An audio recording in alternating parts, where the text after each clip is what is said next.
levels of experience with each other. But going up against Trela and Cosmos, I want to see how they fare. I mean, we talk about having that innate synergy off the gate with someone that you don't really do teams with. And we're picking a different stage. Yeah, I mean, these are players who do it to the next level, right? Yeah. I mean, Gibus and Awestin, first time teaming together at a big event, end up making it to winners finals here tonight. Cosmos and Trela, first time teaming at a major event, make it to grand finals at Low Tier City 4. That's the caliber of teams that we're looking at. And the question is, can Awestin and Gibus rise to the occasion? Can they make the performance now in winners finals? Again, the growth that we've been seeing, does it stop or does it continue along, and do they make the next evolution necessary to break this team? Two things are on my mind going into this match. One is how close we saw Denti and Disco against Cosmos and Trela, showing us that there are chinks in the armor and they can be defeated. And two being that Awestin and Gibus were able to take out first round Dakpo and Karna, two players who team very, very well together. So this just leads me to believe this is going to be a very, very close set. Oh, but of course, when we're talking about the keys to that strategy and the success, it's Lucario being able to survive. And against a player like Trela, I just don't see that happening very consistently. Oh no, Gibus was going to go out to save Awestin, then I can only imagine he jumped back on stage because he thought he might not need to, but Awestin not making it back to the stage ends up letting Gibus get punished. This is just a series of unfortunate events for blue team right now, and red team is taking full advantage of it. Oh, definitely. It's feeling like such a one-sided match. It doesn't even feel like winners finals, to be perfectly honest, with how easy Cosmos and Trela are currently making this look. Again, we're noticing that Gibus, he's in the danger zone here, just sectored off onto the stage while they're trying to get the setups, but they're finding the single aerial he needs. Oh, but an error that can only be explained by lack of team's practice between these two ends up losing a stock for Gibus.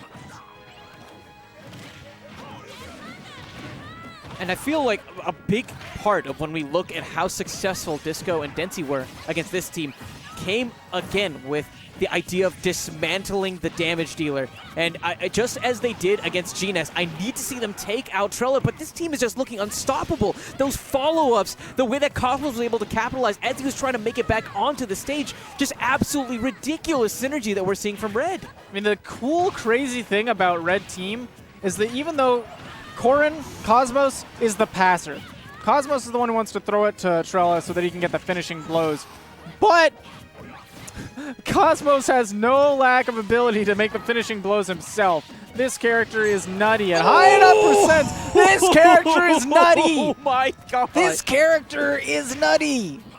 That counter. Well, I mean, it's considered to be the top counter in the game, right behind Bayonetta's Witch Time, and for good reason. And what a tech for Gibus, able to survive the near stage spike. Oh my goodness. Right there, because Ryu was at such low percent, Cosmos was holding that pin in hopes that Ryu would be able to wiggle out, but I think he was pinned in just a situation where he couldn't. Notice how slippery Gibus is being right now. He knows if he just gets one aerial, it'll be enough to take a stock, but one aerial was just enough to take his on the other end. Exactly. That's the pressure that you feel. It's almost like the just desserts a Lucario main receives, right? That feeling that you know whenever you touch someone, they die, all of a sudden comes back to haunt you. And when you're on your last stock there in a 2v1, looking at 3 stocks, you can only imagine what the pressure was like for somebody like Gibus. The idea that Lucario was on the screen with that kind of rage meant it was still possible, but highly improbable when you're looking these two characters in the face and thinking I have to play them both at once. So it looks like we might be sticking it out here with Lucario. Do you agree with this? Do you feel like the Greninja might have been a better pick for Gibus?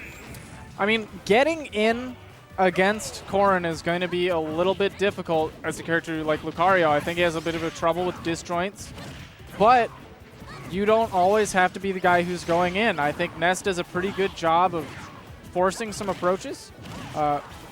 Meanwhile, in the doubles format, sometimes you just thrust at your opponent regardless. So that's not the biggest concern.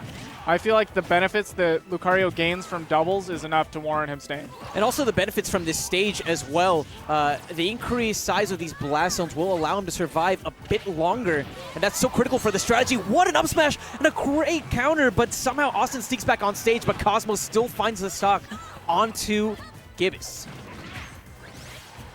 And right now we got an even game, but it looks like Red Team is taking advantage.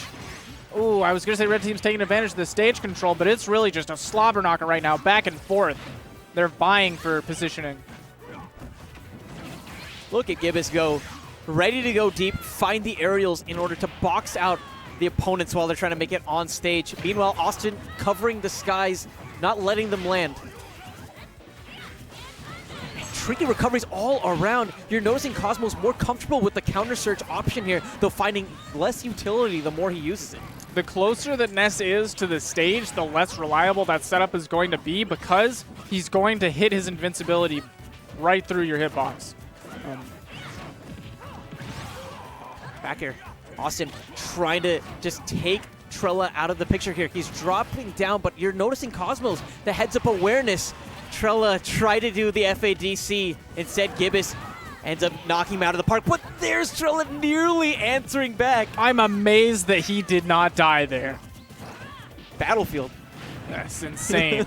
But, I mean, we've seen before, at least I've noticed, oh my god. I thought he was alive for a minute. But stocks are just dropping left and right. Yeah, it's almost too hard to call. The volatility of this match, completely unpredictable. I mean, right now we do see Blue Team holding a stock lead from Ness, who's the person. Oh my goodness! And a moment. My god! If it had happened a moment later, we would have been talking about the Anubis strat, how Gibus was slightly powered up since he was at his final stock, but that's not to be. They're gonna have to win this one honestly if they want to have a shot at Game 3.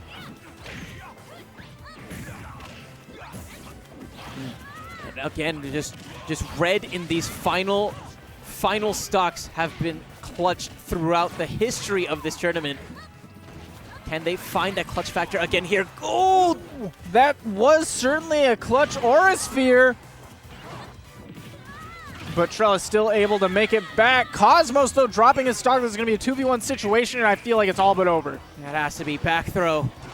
Even if that didn't get the kill, what that did get, significant percent healed off of Ness. And you notice that Awestin just was content to keep charging it. He wanted Trela to make the attack so Gibbs could potentially have a follow-up. But right there, ends up getting the back here and ends up closing out the stock. Now, a one-on-one. Man, the important thing, though, is Ness could have been at 100% right now himself if they didn't work as a team to lower his percent down to 45, where it was safe for him to get hit by all of the moves that Trela had hit him with. Exactly. That's the scary part of that 2v1. But still, you can't help but just hold your breath whenever you're seeing a one-on-one scenario against someone like Trela. This is a man who has triple two-stocked players like Larry Lurr. I mean, realistically, you're playing against Ryu. You're on even stocks. There's no such thing as a lead. He kills you at 40. If he's got that kind of rage, he'll just up-tilt you once and kiss your stock goodbye. But Awestin was able to avoid this situation and was able to come down with that big head of his and make stuff happen. Game 3 here at Winners Finals of Shockwave 99. One of the most stacked Shockwaves we've ever had, and such a surprise. No surprise to see Cosmos and Trela here in Grand Finals, but who could have predicted Awestin and Gibus not only getting here, but taking them all the way to Game 3 as well. And going back, this stage just so much better for the red team. Such smaller blast zones going to make it so much harder for Lucario to maintain his stocks. It's going to make it harder for Ness to stock tank in these kinds of situations. It may not be the 2v1, but I still feel like Gibus here is in the hot seat. So much of this match is determinant on how well he can hold onto his stock count. Oh, yeah. He really, the idea behind the team is it's okay if Lucario dies. What matters is that he's gone in and done damage. Exactly. But being able to keep that final stock, that's what's important. that's the kicker. That's the kicker. So has he done enough damage here, you feel, or did he need to do a bit more? I mean, taking the first stock is always a good look. Losing the first stock is not as much. Now that there are 2 stocks behind each, he is going to benefit from the Anubis, but it might be a little rough. It gives him a comeback factor, but it's not giving him a I want to hold the lead factor. Right. It's a reactive benefit, not so much a proactive benefit. And that's exactly what Blue is going to need to find a way back into this game. The thing is, if he wants to be a dominant force right now, he's going to have to build up percent again. And that, again, puts him in a danger zone. It's so much more comfy when you have that cushion and an extra stock. Who do you think that he's going to be scoring off against? Do you think he goes up against Cosmos, or is he more comfortable trying to go toe-to-toe with Trela? Honestly, neither of these characters on the blue team are comfortable in a 1v1 against Cosmos. I think that Corrin the disjoint does too much against both of these characters, so really they got to find a way to isolate Ryu. He just isolated that recovery option. Another beautiful ledge play from Cosmos. But the stock count, however, is tied up. I would normally say that Gibus at that kind of a percentage is very worrisome, but of course Lucario changes that factor entirely. But there's Cosmos doing exactly what he needs to do, shutting down Gibus before he has a single chance to unleash some of that KO potential. Wow, they almost got that PK Flash set up, but almost is not enough in this kind of a scenario. Now final stocks for Awestin and Gibus. Man, Trela just making it so difficult for Lucario to get back on stage that, I mean, Cosmos is just taking advantage of Awestin on stage. Back here. Right now, Awestin finds a way back, but Cosmos is just so quick. His ledge play has been incredible, especially in this final game, offensively and defensively with these techs. Now Gibus. If it was a 2v1, he's the best man, I'd feel, whenever we look at both of these players, especially with how strong Lucario can be in these sort of moments. Right there, showing that potential, just knocking Cosmos out of the park and putting him down to 1 as well. And if he's able to take a stock, that's all that matters, because this aura is so terrifying, but getting there at kill percent against these 2 juggernauts. He's not going to have it happen. Doesn't even risk trying to go for the Shoryu. Waits for the throw, gets the back air, and gets a one-way ticket to Grand Finals. Just a little bit too tall of an order, but again, just down to the wire kind of a situation. I feel like Team PG&a-half was still in control for the most part, but it wasn't free. Definitely not. It's funny, you know, with the team itself, we're always looking at Trela. I mean, again, just an innovator with his character. The way he approaches the game is absolutely remarkable and one of the most unique minds you will ever run across. Oh, yeah. But I think about the person who made the big plays, and I felt like it was Cosmos. Like, he did everything that he needed to, and he got the extra credit as well. I feel like that ends up being one of the things that just kind of happens in doubles. You notice the person who is making the aggressive plays more. But you cannot sleep on how important it is for Trela to be there for Cosmos when he's making these sick passes. You see him consistently hitting these Shoryukens every single time Cosmos gets a setup for him. It's like, okay, I'm going to hit you with this back throw, pummel a little bit, make sure you're aware, throw you in the situation, and boom, stock is gone because Trela is on point at his receiving game. That is nothing to be slept upon. But again, Cosmos is opening all of this up. It's like he's the can opener,